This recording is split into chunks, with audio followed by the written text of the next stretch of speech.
Good afternoon, everyone, and welcome to the Strategic Insight Exchange webinar.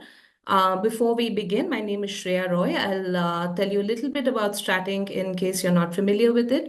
We are a communications-led corporate advisory firm. We provide high-value counsel to CEOs, boardrooms, and long-term investors. We have a multidisciplinary team which comprises of experts from public relations, from journalism, law, policy, capital markets, and we are headquartered out of Bangalore. What we do essentially is integrate comprehensive communication strategies with corporate decision-making processes and try to enhance leadership effectiveness and foster authentic stakeholder connections. With that, I would like to invite Vaishnavi Ramakrishnan, Strating's Chief Business Officer, to talk a little bit more about us and specifically to talk about Insight Exchange and what we're doing through our series of webinars here. Vaishnavi? Thank you, Shreya. Good evening, everyone.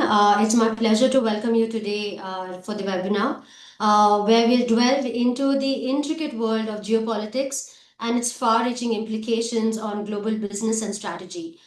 In today's interconnected world, geopolitics plays a pivotal role, which we're all aware of, in shaping economic landscapes and corporate strategies. Now, understanding the nexus of geopolitical dynamics and economic trends is crucial for informed decision making, both for corporates and other stakeholders involved. As a nation, as we navigate alliances, conflicts, and policy shifts, businesses too must stay ahead of anticipating changes that could impact markets, supply chains, and stakeholder relations, like we stated before. So, to facilitate meaningful dialogue around such critical topics, we've established, like Shreya mentioned, Insights Exchange. It's a forum for collaborative discourse and insight sharing on communication led business strategies, policy, and entrepreneurship. It actually plans to bring together leaders and visionaries, like you will see here today in our discussion, from various sectors to exchange transformative ideas, open up dialogues that will shape up India Inc.'s next decade of growth. And now it's my pleasure to introduce our moderator for the session today, Ameya Joshi. He's a program manager for the loan performance team at Aid Data's Tracking Underreported Financial Flows, shortly known as TUFF unit, where he actively contributes to the analysis of official Chinese finance debt data, collection, and reschedulings for over 120 countries. He holds an MA from Johns Hopkins SAIS and a BCom from the University of Mumbai, and is also an associate member of the Institute of Chartered Accountants of India. Ameya will guide us through an engaging and insightful discussion today on the future of global trade, the challenges, opportunities, and India's role. Ameya, thank you for joining us, and over to you. Thanks, Vaishnavi. Thanks for a great introduction. Good afternoon, distinguished guests, esteemed panelists, and respected colleagues from India's leading policy, research, and industry circles. It is a privilege for me to welcome you to today's webinar, The Future of Global Trade, Challenges, Opportunities, and India's Role, jointly hosted by Strategic Consulting and the IR Hub. I'm Ameya Joshi, and it is an honor to moderate what I believe is a critical and timely conversation. The global trade order today is in a state of profound recalibration. The frameworks of multilateralism and open commerce are being redefined by strategic intent, national security concerns, and industrial realignments. We have seen this recently in the United States' decision to escalate tariffs across a range of sectors, from electric vehicles and semiconductors to steel and critical minerals. These measures have direct implications for Indian exporters and industrial planners. In response, India has revived its challenge at the WTO, contesting the legality of US tariffs, especially on steel and aluminum, a move that signals both legal pushback and a desire to preserve space within the multilateral trading system, even as many countries shift towards bilateral trading relations. Close to home, regional frictions are no less significant. The recent disruption of already minimal trade ties with Pakistan underscores the continued geopolitical fragility in South Asia. More recently, emerging tensions with Bangladesh, especially around the garment sector, highlight growing trade competitiveness concerns between neighbors.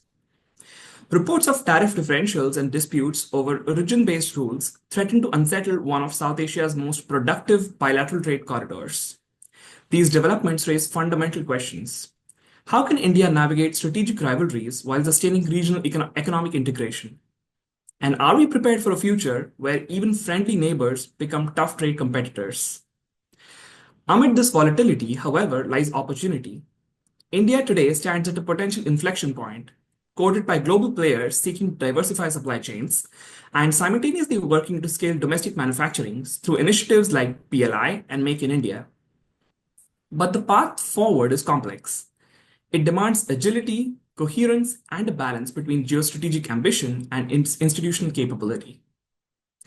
To help us explore these issues in depth, we are joined by two of India's most respected voices in this space. Ambassador Anil Trigunayat is a former Indian diplomat with over 30 years of service across key global regions, including West Asia, um, Africa, Russia, and the Americas.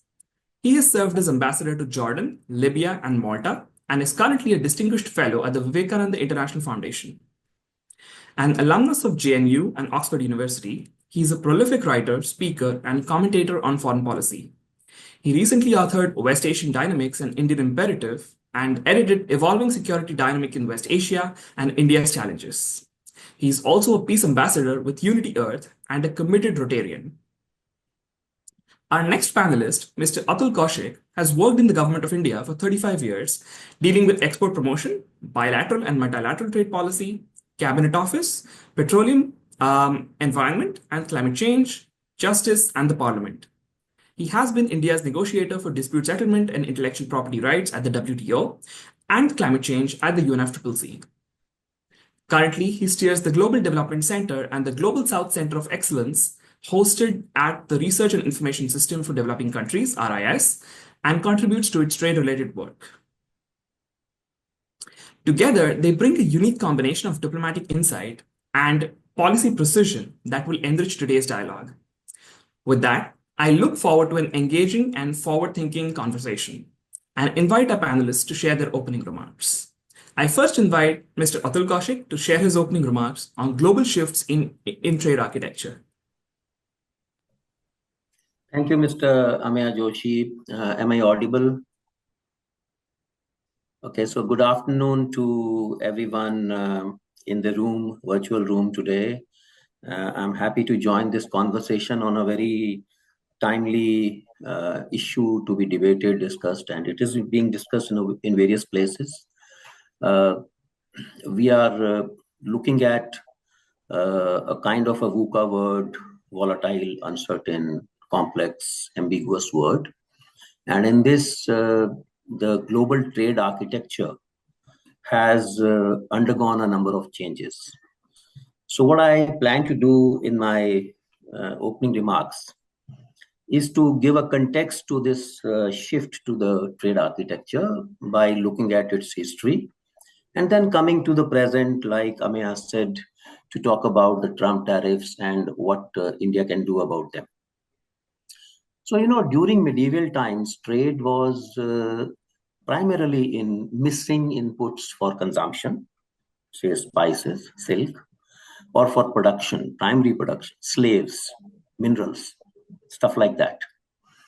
But during the Industrial Revolution, IR 1.0, IR 2.0, when mass production started, trade was started to be perceived as an engine for growth, with David Ricardo's doctrine of comparative advantage providing the economic theory basis for it. With the Great Depression at the start of last century and the world wars, arose the need for moving from this mercantilism to multilateral trade liberalization, as firms, companies, which I believe are our primary audience, require orderly conduct of trade. This resulted earlier in 1947 in the General Agreement on Tariffs and Trade, where tariffs were brought down from their peaks during the war days, and later the World Trade Organization in 1995. Now, post-colonial multinational corporations and their need for greater participation in the global value chains in the late 20th and early 21st century led to proliferation of regional trade agreements in addition to this multilateral organization in the WTO, I will not go into details of RTAs except to say that even currently there are as many as 373 RTAs in force. And this spaghetti bowl, in a way, undermines global trade liberalization to some extent. Adding to this complexity is the increasing focus on relationship of trade with investment, technology, and finance, which are intermingled, interconnected, and the need for its coherence with policies on environment and human rights coming from primarily the Western thought scholars. This is bringing further tension in the implementation of the rule-based trade order of the World Trade Organization. Now, recognition to the limits that the planet's resources have and the geopolitical changes in the post-bipolar world since the 1990s. And then in the early 2000s, the rise of China has led to increased nationalistic focus of industrial policy in several major economies in particular, but also others. Now, supply chain management requires offshoring, onshoring, nearshoring, farshoring, and what all, a number of permutation combinations are thought about to ensure that you have the material to produce, you have the ability to supply to your consumers, and you have the supply chain fixed for yourself. Going back to the orderly trade through the World Trade Organization, it came into being in 1995, and the first round of new negotiations was begun in 2001. It was called the Doha Round or Doha Development Agenda. It became a victim of these changes that I just talked about in the international global order and the priorities of nations. Several developed countries want to add new issues to the balance, to balance their development priorities and focus, and to meet their local aspirations, thereby rendering the Doha agenda moot, some say dead.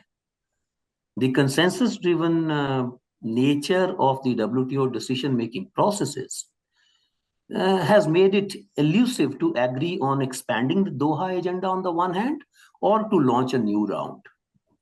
In parallel, since 2016, the US has found the WTO a constraint in pursuing its national trade and industrial policy, particularly their trade remedy actions like anti-dumping and countervailing duties, and decided to block appointments to the appellate body, which is the second tier of dispute settlement mechanism of the World Trade Organization. And it has been rendered completely dysfunctional since December 2019.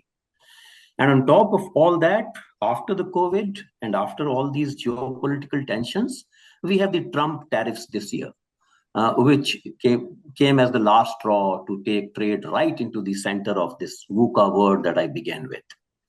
Now, what do we do with these shifts? How do we handle them? So I believe that first and foremost, a VUCA word demands that we build domestic industrial policy resilience and prioritize and promote sectors where we can build global competitiveness. Public spending on infrastructure and logistics, both hard and soft logistics, as well as incentives like PLI, Ameya, you mentioned, Make in India, and sector-specific market development assistance that the government gives, they need to continue. But while at the same time, the private sector now needs to support resilience, this resilience, by increasing investment in productive sectors. That is one thing lacking in the jigsaw puzzle that needs to come in place for domestic policy resilience. China has been following what is called as the dual circulation policy, where they deal with both the domestic consumption economics as well as being a part of the international trade and exporting. India is equally a good candidate for this dual circulation policy with its large consumer market and a comparatively thriving domestic economy. And that needs to be looked at as an opportunity, as you said, and not a threat for India.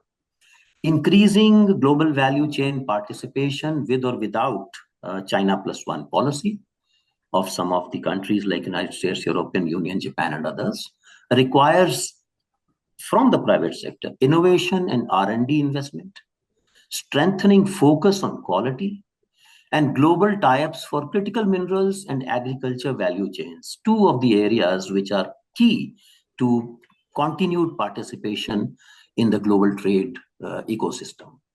While bigger corporations in India have a key role, involving medium and small sector enterprises in value chains is equally important for the big companies as well, because that can help them scale as well as help them manage the financing needs. Skilling is a priority for the government, of course, but matching skilling efforts with skilling needs is a challenge that only the industry can understand. And therefore, private sector has to step in to create that match. Now, lastly, let me say a couple of words about dealing with Trump tariffs. Industry and export associations, of course, must support the government in its efforts to negotiate a good bilateral trade agreement with the US. But my feeling is that they should not depend solely on an agreement with as mercurial an administration as the current US administration, which cannot be relied upon. To get a peek into the evolving tariff policy of the US, I invite you to look at Annex 2 of the 2nd April Executive Order of the President of the United States, in which more than 1,000 tariff lines have been exempted from country-specific tariffs, including several organic and inorganic chemicals, wood products, electrical machinery, pharmaceuticals, semiconductors, smartphones, automatic data processing machines, transistors, integrated circuits, and so on. So you will see that some of these products are the ones where India also has some core competence. One piece of Indian export basket, which is clearly missing from the exemptions, is gems and jewelry, but there are other options available. Finally, India has moved up the technology ladder in its export basket over the years. If you look at the data on the tech intensity of our exports, say from 2010 to currently, the share of low-tech exports has declined from 36% to 26%, while the medium and high-tech exports have risen from 31% to 42%. So this is an indication for us not only to invest more in R&D and innovation, but also to in order to face high tariffs, we can shift to high-tech products, because typically the US levies lesser tariffs on high-tech products than on low-tech products. Let me end here, and I am sure that we'll have a good discussion. Happy to answer any questions. Thank you. Thank you, Mr. Kaushik. That was an amazing overview of the history of the global trade order and connecting it to recent developments in the US and how can India position itself as a strategic player ahead. I now invite Ambassador Anil Trigunayat to share his opening remarks on India's trade strategy, strengths and gaps. Over to you, Ambassador. Thank you, Ameya. It's always a pleasure to talk to our young friends. And I'm so happy that one of the most well-known experts on trade, my friend, Mr. Kaushik, is with us, and he has given an excellent overview of how things have panned out so far. So let me just try to put in context some of those comments going forward as far as India is concerned. You are all aware that currently the world is in a churn, and it is very difficult to assess and ascertain exactly what will be the direction of the new global order that will emerge eventually. There are multiple strands, from unilateralism to bilateral G2 system to multilateralism and multipolarity. But no one knows for sure how it is going to play out. We know that there are at least, as I put it, at 4 Gs that are in play around the world. And those are geopolitical contestation. You mentioned about it in your opening remarks also. Geoeconomic contestation, geo-religious contestation, and the geotechnological contestation that has been added only a decade or so ago. Until now, United States has the superiority over everyone else. But that gap is decreasing as far as China is concerned. China is looking to replace the United States as number one power, or numero uno as they call it, especially in economy and technology. And creating adequate military deterrence, that's a different thing. Let us not forget that in the United States, Russia, or other major powers, military industrial complex constitutes a very major part and a driving force of the economies of these countries. So that means that instability will continue, because instability feeds into their economic superiority and resilience. So that is something we need to do that. Fortunately, India has also started taking steps to become Atmanirbhar Bharat, especially in defense sector, and to be able to be a part of the supply chains in that sense. So these four Gs are simultaneously playing out in every geography and in every country and between the countries. And therefore, it is extremely important to keep track of these, how they are interacting and intersecting with one another in different geographies. USA and China, in my view, are currently looking at a G2 kind of a paradigm. Means the two countries decide on what will happen. So we are moving towards, in a way, the Cold War 2.0 kind of scenario. We may argue about it, but this may be possible that there could be a geopolitical Cold War 2.0, but there could be a multipolar world as far as the geoeconomics is concerned. So you could have a separate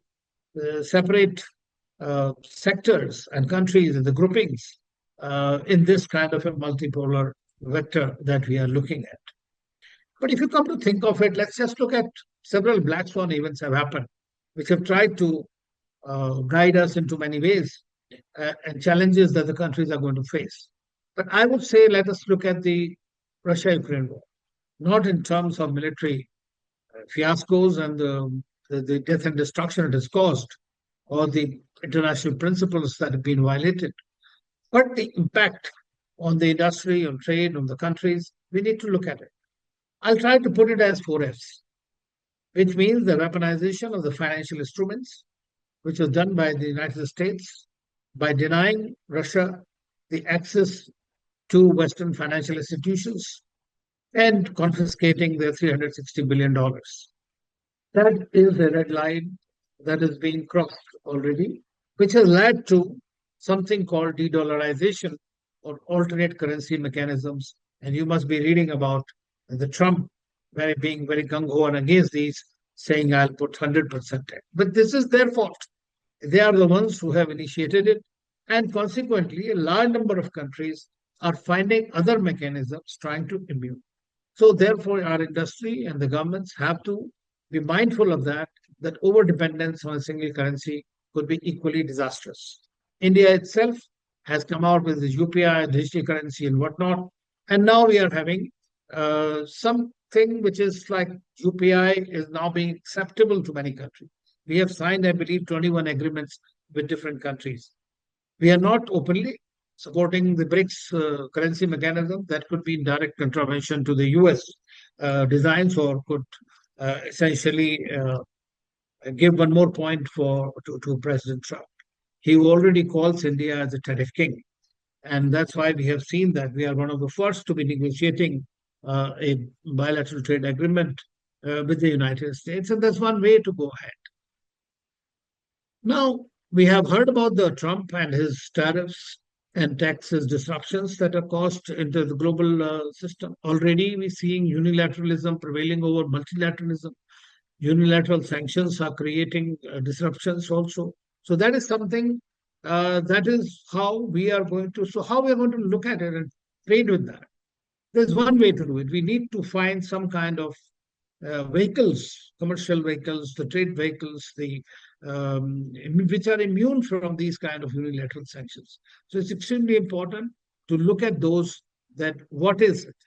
Now you may have read about this Moody's recent report, which very clearly said that as far as Trump's outrage about these tariffs is concerned, they clearly say that India is far better positioned than any other country or many other emerging countries to deal with US tariffs and global trade disruptions, which are helped by robust internal growth drivers, a sizable domestic economy, and a low dependence on goods trade, which is what Mr. Kaushik also referred to. If you come to think of it, our GDP, the largest constituent of the GDP today, are services sector. And in terms of exports also to USA and other countries, we have that. But Trump does not consider services sector in which they have the ascendance, in which they're positive in their side. So they don't want to have a look at it. Normally, the global trade was regulated by multilateral trading regimes. But unfortunately, the United States and the West, which were the authors and enforcers of those rules and regulations, which they call a rule-based order, are the ones who have really completely undercut them and have decimated them to the extent that today WTO is totally defunct. Paris Agreement is facing huge headwinds. India, on the other hand, is trying to be supportive of the multilateral system and the multipolar world, as well as go be a leader as far as sustainable development is concerned. That gives you the leadership of the global south in that sense, which is disadvantaged. Now, the trade is not only by the two countries, but there are non-state actors that have come up, and they are causing a very major problem in the global value supply chains. I would like to talk firstly about the Houthis, for example. So, or for that matter, these wars that are going on, whether it's the Middle East war or the Russia-Ukraine war. So they are all having an impact on the global value supply chain. This creates opportunities for countries like India, which we have done in the Quad and BRICS and everywhere else. We are trying to have our free trade agreements and others to protect our interest in many ways. But of course, a new kind of an international system needs to be devised, which should take into account the realities of the 21st century. Now, these Houthis wars, as you know, have really created a very major problem for the international trade. So India, as a major power and as a power in the Indian Ocean, has been now supporting it, has always been fighting the piracy and thus, but now trying to protect the sea lines of communications coming through this Red Sea and the Suez. Apart from that, what we are also trying to do is we are trying to create our own connectivity projects. You must have heard about International North-South Transport Corridor, Chabahar Port, and also the IMEC. Currently, the India, Middle East, Europe Economic Corridor is frankly a little bit on the back burner because of the Israel-Hamas war. But on our part, India and UAE, India and Saudi Arabia and India and Europe, they are working on these and continue to work so that the small gap that is there could be filled up. And in the meantime, we continue to work on that. Let us also, in my view, I think that the BRI, with which all the countries, large number of countries are partners, these initiatives by India are not either or. They are this and that. It will all depend on the industry, its usage, its efficiency, its competitiveness. And so what we are looking at is that today the geoeconomics has really supplanted the geopolitics to a great extent. And in some parts, it has also accentuated.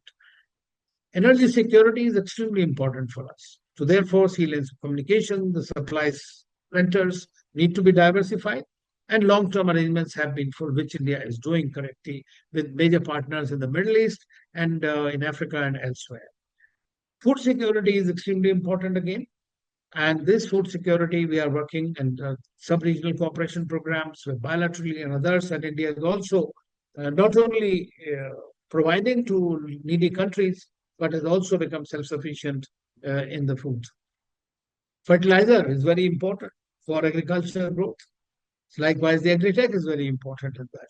So I think that we are doing quite reasonably well, being the fourth largest country in the world with a very big human resource, especially the youth dividend, the consumption power, as well as becoming a voice of the global south and a country that is being heard properly by the world. We are not be in a position to dictate to the world. Like we want to be a rule maker, not rule taker, that you must have heard many times.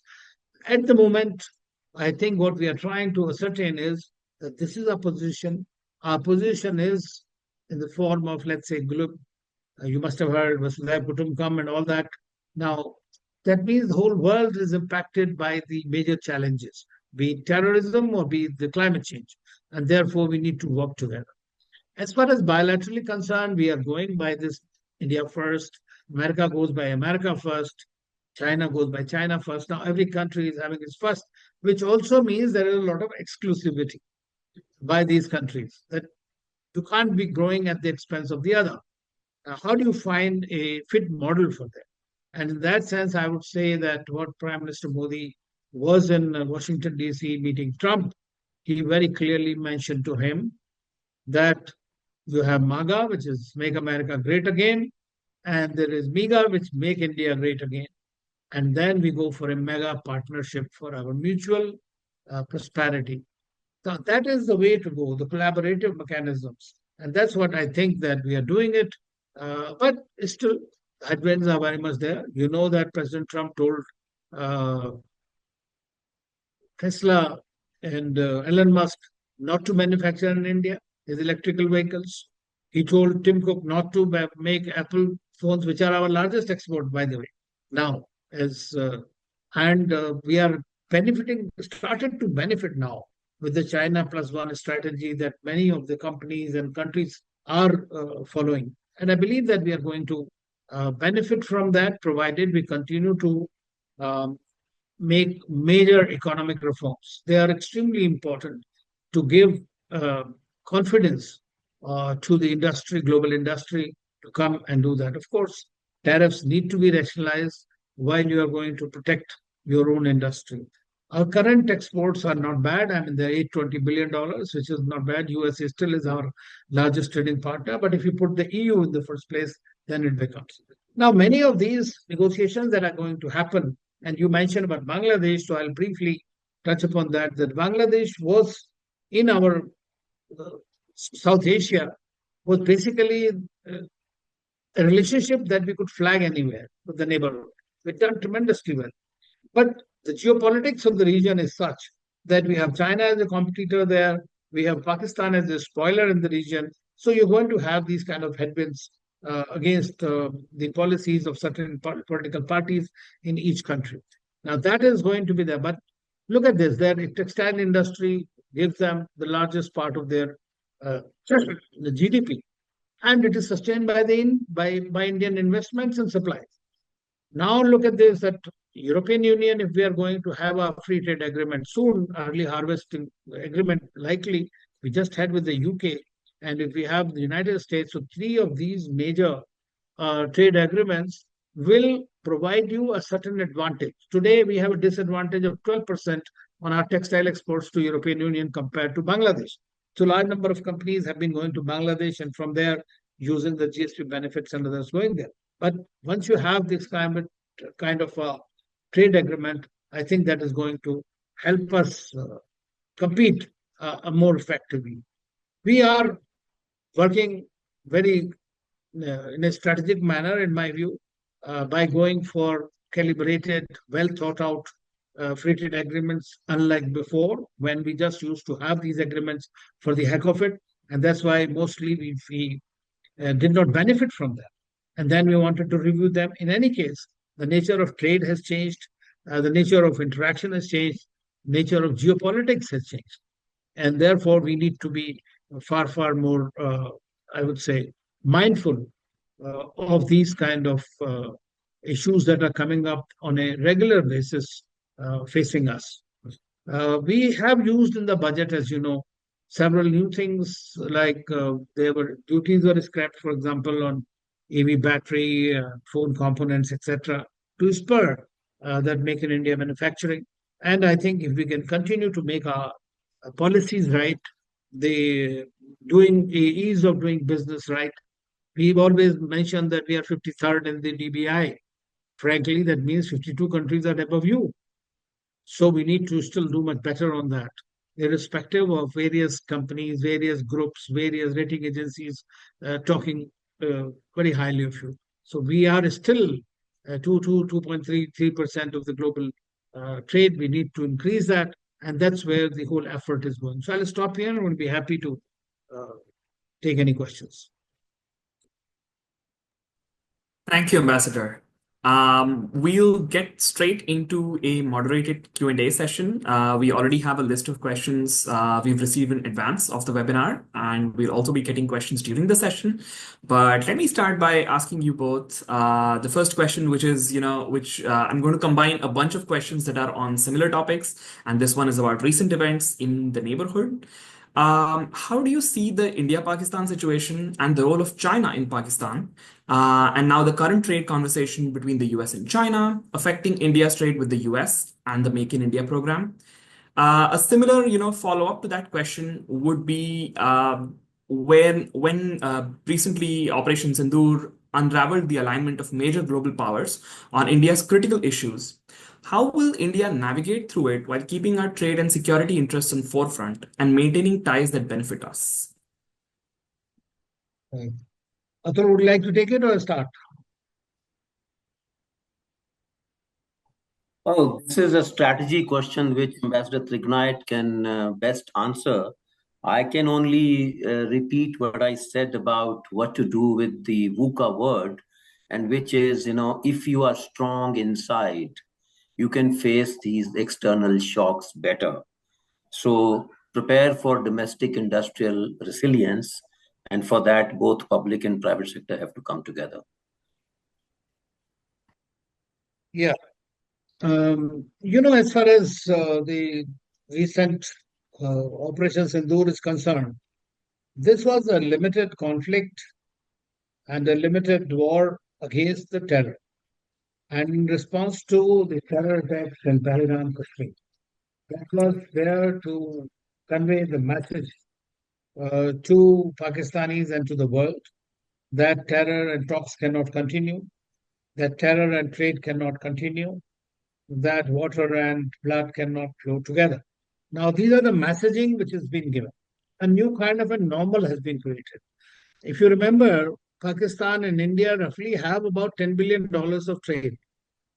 A lot of it directly, and a lot of it used to be via Dubai and other places. This has been stopped completely now.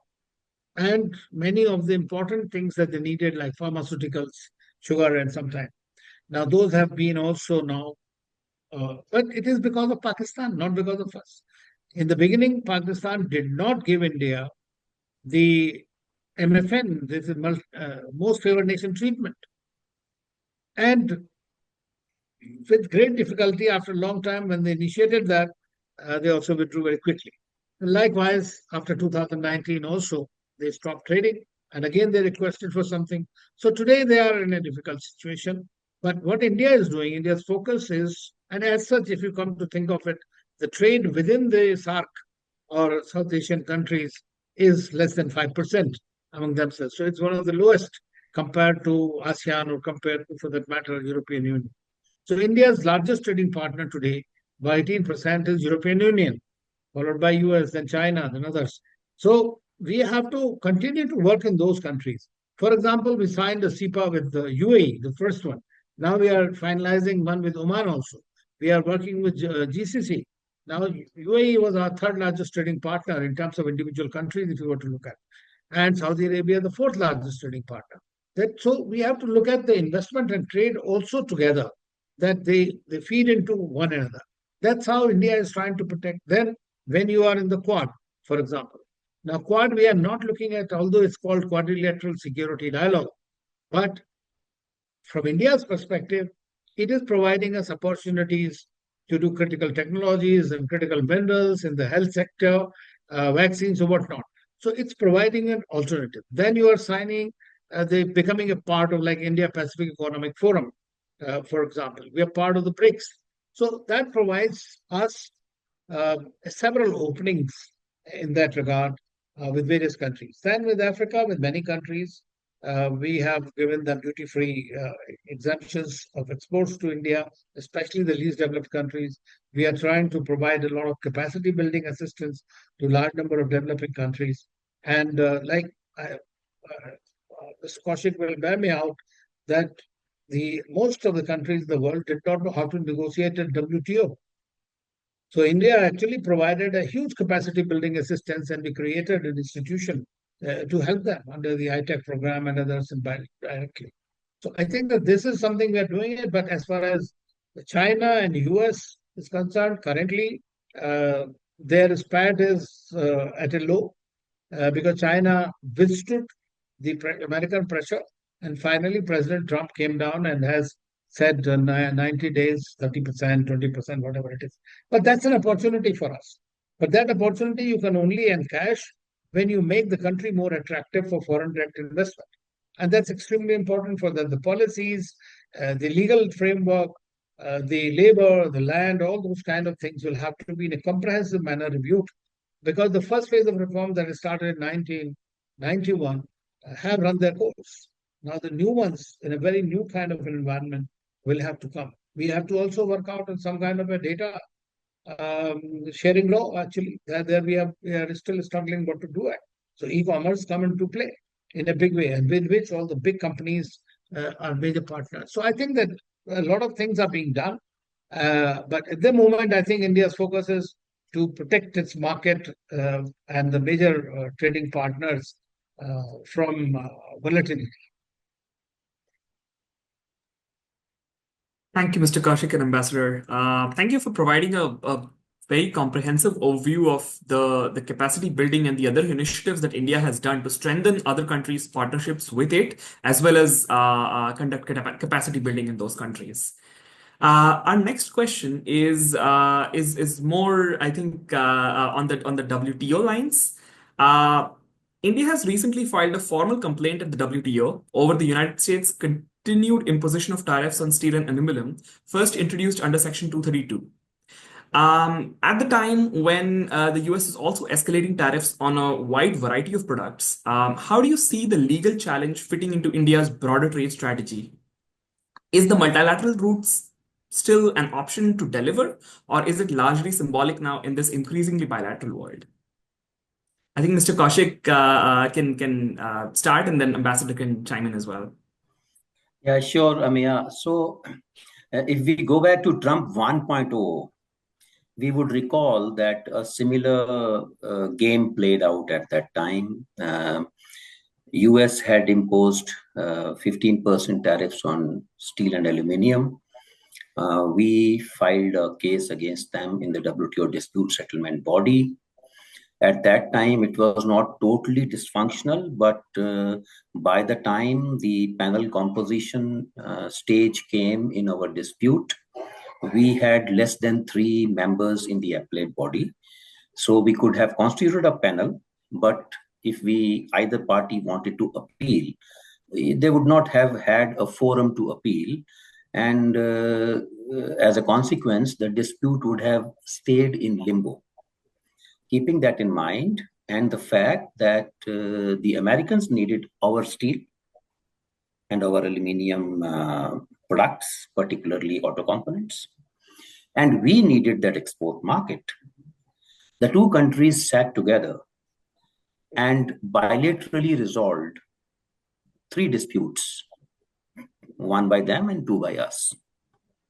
Now, this time, the trigger for the current mention in the Committee on Trade in Goods 2 Mondays back by India of the Trump tariffs on aluminium, steel, and some other products, cement, I think, was probably triggered more for political reasons, because it was around that time that there was this confusion going around the world, who stopped whom in going to war or stopping the war between India and Pakistan, and whether this conflict needed to be there or not, and who can intercede.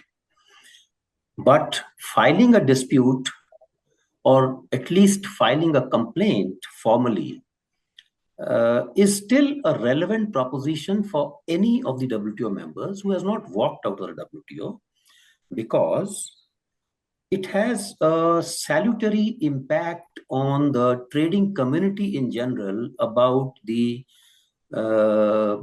about the faith that these countries have on a global trading order.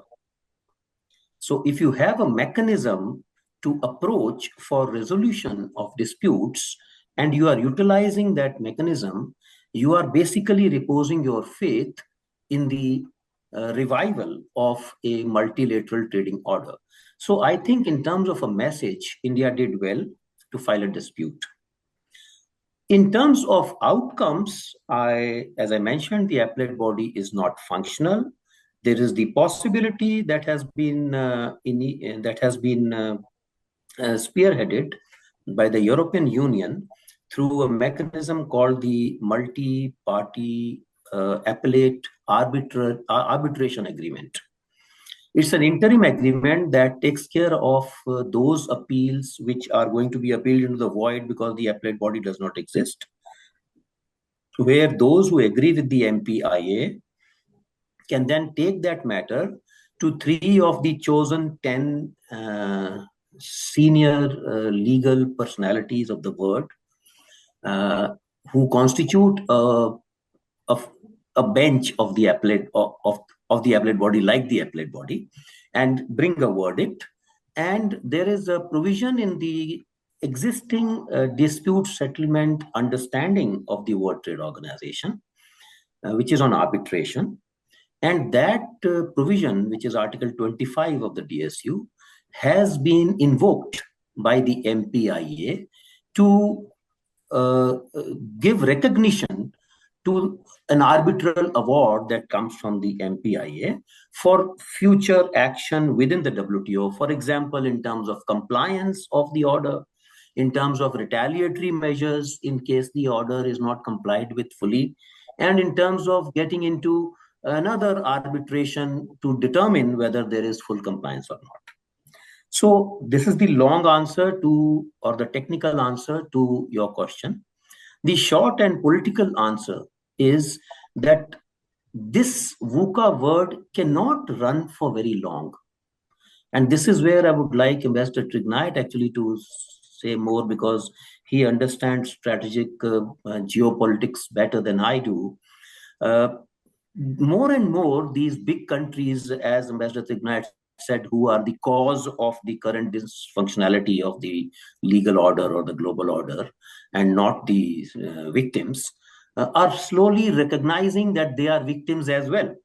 And therefore, they would have to come around to some kind of a legal order. It may not be the same as the current appellate body mechanism of the World Trade Organization. So far as the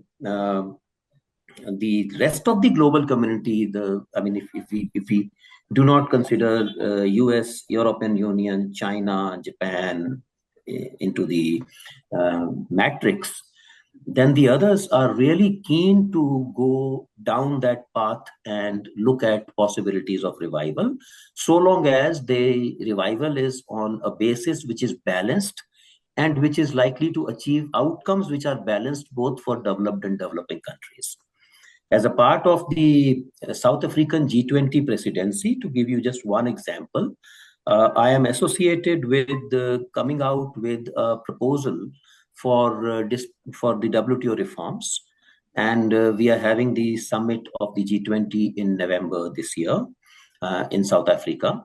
Going next week to talk about it as one of the steps. And if we are able to give a proposal which is worth looking at by the entire WTO or the trading community, we may actually come back to some semblance of order in the global trading system.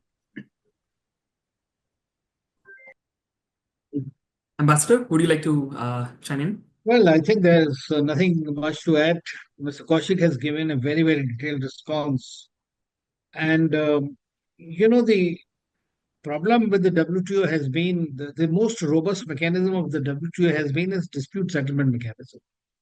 And that particularly gave confidence to these member countries that even if there are some bigger countries, we can go against them and do that.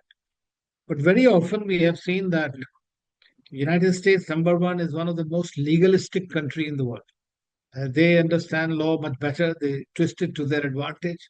And even if suppose they lose, if they don't comply with it, that's another problem with the international law. But at the same time, I think that they have chosen another path because large number of countries were going against them. So they stopped appointing the judges to the dispute settlement mechanism. That's why it became dysfunctional. But it's as Mr. Kaushik mentioned, it's absolutely important to continue to remain invested in some kind of a multilateral order so that it doesn't become a complete jungle raj. Most of these big powers believe and support unilateralism in their international discourse or want vessel states that be with me, be my camp, that kind of a thing. So that is what needs to be changed. I believe that if we are going to have a some kind of a Cold War 2.0, it'll be driven by many factors.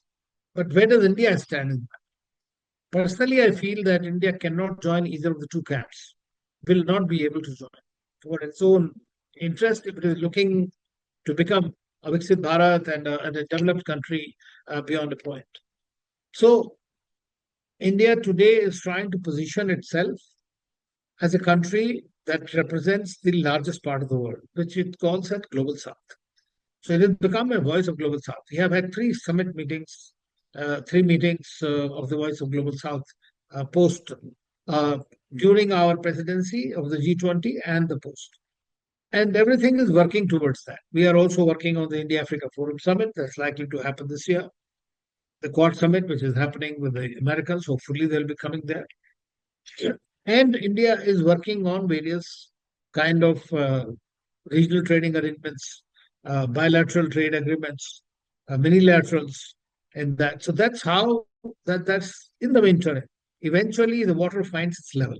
So we'll see that there will be some kind of an order. But if this continues, uh, this kind of a Sino US contestation becomes volatile in some sense, then I think we are looking at a very major disruption in the global value supply chains and the near what kind of an order will emerge. So it will again become a 45 movement. Thank you both. With for people like me who still have faith in multilateralism, this is very heartening to hear, and I hope that India continues to be a supporter of the multilateral cause. Our next question is again a series of questions and from different individuals on China. So I'm going to bunch them together into one big question. So there is a narrative in many capitals around the world on whether China can become a manufacturing power, whether India can become a manufacturing powerhouse, given its proximity and the fact that it's always compared to China, which is our neighbor to the east. Uh, given these dynamics and given China's strategy of dual circulation, as you mentioned, Mr. Kaushik, can India figure out similar policies that suit it better? And how can India employ those policies to attract corporations who are leaving China for geopolitical, geoeconomic reasons, and thereby attract more investment and manufacturing towards itself, as Ambassador mentioned, part of the China Plus One strategy. Would you like to go first, Mr. Kaushik, and then Ambassador can chime in? I Okay, have to leave it more. Go ahead, Ambassador. so No, I said Ambassador I'll have Ignat, to leave it more. Ambassador Ignat, you come in first. Okay. Yeah. Well, this is an age of smart manufacturing, which means having a technological advantage as well. So it's very important that we invest in our R&D, we procure technologies We create stakeholdership for major multinational corporations in India because we have the market. We are the fastest growing major economy in the world, at least. If there are no major wars, we'll continue to do so. And therefore, we need to attract them and make our policies, uh, I would say, very, very transparent, very, very attractive. The money only goes where it can grow. And people and companies don't want to get into the legal kind of battle. So there have been umpteen number of cases. Several times we also have these taxation rates which are retroactively applied. That conveys a very poor signal. We need to also see how our taxation regimes are, what kind of incentives are we going to. Now, we should also not forget on the meantime that we are good in services. We can be the leaders in the world as far as services sectors is concerned. Manufacturing and agriculture are extremely important for providing jobs, for providing sustenance, for having your self-dependence, reliance, and all that. But what is your edge? Today, India's edge is in the services sector, in the new technologies, in the IT, Internet of Things. I think those are the areas in which we need to focus a great deal, be it AI, be it quantum computing, and use them to our advantage. This is extremely important. And find niche areas where we can do things better than China. China is also will continue to grow, but not at the same pace as it grew, courtesy the Americans and the West for a long time, because we are looking at a very protectionist world today. Now, in that protectionist world, things can only happen, and as Mr. Kaushik had mentioned, that the large number of items were exempt from this, even from Russia, while it was imposed more than 2,000 sanctions or something. Now, despite that, many of the key important items were left out of the sanctions regime. So, what does it teach us? It teaches us that we need to create niche areas where the dependencies of the major powers remains invested in you. Their stakeholdership is very much part of it. But that's a game that we'll have to eventually play while strengthening ourselves. I'm very happy that the government and the Prime Minister and others have launched this Make in India, but Make in India for the world is an extremely important thing if we want to be part of the global value supply chains. Because the world is looking at alternative value supply chain, which is benign and which is dependent. Thank you. Yeah, thanks, Ambassador Trigunayat. I will maybe take a contrarian view here, first by asking, what do we mean by saying manufacturing powerhouse? Are we going to be as big a manufacturing place as China? I think the answer is no, because they are different from us. But if you are looking at finding manufacturing beneficial both for the domestic economy and for our exports, the answer is certainly yes. And with the GVCs that we had mentioned, both of us had mentioned in our opening remarks, with value chains becoming much more and more integrated, and with the logistics becoming more and more technologically advanced, it is, the planet is this resource base for any manufactory, wherever located on the planet. So that way, we have what it takes to become a powerhouse, a manufacturer, a major manufacturer. And we have an added benefit, which was mentioned, that there is an inclination on the part of major consuming markets to have an option other than China on the table. So we can step in. Vietnam stepped in, Cambodia stepped in. We can also step in. Some of the other ASEAN countries stepped in the last. The other question that I have is, how do we compare with a country that is not transparent at all, and yet have a kind of a framework that we need to be transparent in order to attract investment? The reason why China has been benefiting from its membership of the World Trade Organization since it joined in 2001, is that it has been, sort of finding ways to circumvent the rules that it needed to follow in order to participate in a fair trading regime in the world.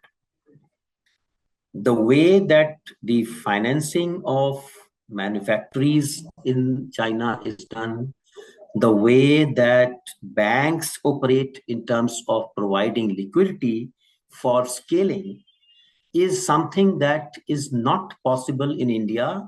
Not only India, it is not possible in several of the developed nations as well. If, for example, France wanted to do that today, I don't think even they have the wherewithal of the kind that China has. So that makes it important to recognize that we need not compare ourselves with China in terms of becoming a manufacturing powerhouse. We need to look at markets that can absorb what we manufacture. One, of course, is our domestic market, which is why I mentioned resilience in the industrial economy in the country as the first step towards managing these headwinds. And the second is that if we can find markets not only in the major markets like US and Europe, but also in Africa, in Latin America, in Asia, in the Pacific Islands, we can certainly manufacture. And for that, slowly we are reaching in terms of competitiveness for logistics, for infrastructure. We are not there yet. The turnaround time for ships is still much higher in India than in Sri Lanka or Dubai or Singapore or several other hubs, transport hubs. Our logistic companies are not as wired as they are in some of these other countries in Europe, in US. So we need to work on those. And if we can, and if the industry can step in to take that entrepreneurship challenge, then what the government does in terms of incentivizing the companies to meet those challenges can make India a manufacturing powerhouse. Thank you. Thank you, Mr. Kaushik and Ambassador Trigunayat as well for your deeply insightful contributions, and to all of you in the audience for your engagement today. As we conclude, I'd like to leave you with a brief reflection that connects our conversation today to the broader arc of global trade. Today, we see a world where trade, technology, and finance are deeply interwoven and also weaponized. The red lines crossed during the financial sanctions era have led many economies to rethink over-dependence on a single currency or system. The rise of non-state actors like the Houthis and the resurgence of regional connectivity projects from IMEC to the International North-South Transport Transit Corridor show that the traditional trade frameworks are no longer sufficient. India, meanwhile, is navigating this turbulence with cautious optimism. While we benefit from the China Plus One strategy, our external posture must be matched by internal strength. As the VUCA principle reminds us, if we are well united and capable internally, we can absorb external shocks more effectively. The data tells a compelling story. India's share of low-tech exports has declined, while medium and high-tech exports have grown, albeit gradually. That trend must be accelerated, particularly in a world where the four Gs, geoeconomic, geopolitical, geotechnological, and georeligious dynamics, are overlapping in unpredictable ways. Finally, as global power recalibrates around a possible G2 framework involving the US and China, in a strategic Cold War, yet a multipolar economic system, we must avoid excessive reliance on mercurial tariff regimes. Instead, India is rightly pursuing a series of calibrated, pragmatic FTAs that reflect both national interest and international opportunity. Geoeconomics may have supplanted geopolitics, but with clarity of purpose, depth of reform, and resilience at home, India can lead, not just adapt, to the future of global trade. I now invite Ms. Yagya Khera from IR Hub to share her remarks. Thank you. Thank you so much, Ameya. Now that we're approaching the end of the webinar, I'd like to congratulate Strating for successfully conducting this webinar and extend my heartfelt gratitude to Shri Atul Kaushik ji and Ambassador Anil Trigunayat for your insights on the matter. I'd also like to take this opportunity to introduce you all to IR Hub. IR Hub is a platform which aims to connect young professionals in the IR space to opportunities. We're also building a media arm along with this, wherein we publish articles, we publish interviews and podcasts with both Indian and foreign diplomats and scholars to project India's voice and views to the world. I am going to put in links in the chat box. So you all are also invited to subscribe to IR Hub, and you can send in your articles which can be published on the website. IR Hub is a labor of love, and we're very grateful to all the diplomats, ambassadors, military officers, and scholars who've chosen to contribute to our cause and publish along with us. It's a pleasure that Ambassador Anil Trigunayat, who is present here, has been gracious enough to contribute to us as well. We are hoping that a lot of you will join us in this initiative that we're building for this community, this very small but fast-growing community of IR enthusiasts in India. With this, I'd like to thank you and have a great day.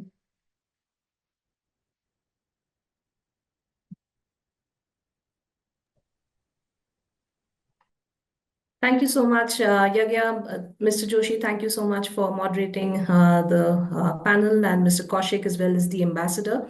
It was extremely insightful, and it was really great having you here.